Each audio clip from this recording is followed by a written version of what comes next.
Manchester United imemfunga Man City. Arsenal walifurahia sana, wakajua Manchester United wanataka maridhiano. Kumbe Man U naye target yake alikuwa anamtaka Arsenal. Na ndio kilichoenda kutokea hapo jana Emirates. Man U jana ameenda kuvunja rekodi ambayo Arsenal ameiweka. Arsenal katika mechi 16 kwenye mashindano yote, zaidi ya mechi 16 ambazo amecheza pale nyumbani kwake Emirates, hajawahi kupoteza mechi hata moja.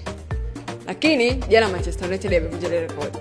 Lakini pia katika mechi zaidi ya 23 ambazo Arsenal ametangulia kufunga, yani Arsenal akiwa nyumbani kwake akaanza kufunga yeye, katika mechi zaidi ya 23 Arsenal hajawahi kupoteza hata moja.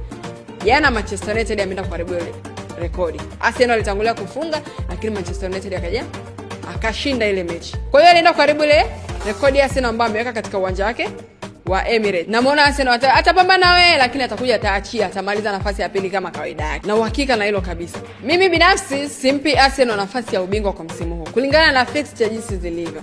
Makelele mengi anaongea sana, lakini anapoteza mechi nyumbani kwake. Arsenal anaenda kuachia na ataenda kumaliza nafasi ya pili kama kawaida yake. Tazama fixture yake, bado ana Man City anamsubiri. Spurs bado anamsubiri. Ni mechi ngumu. Bado kuna Chelsea.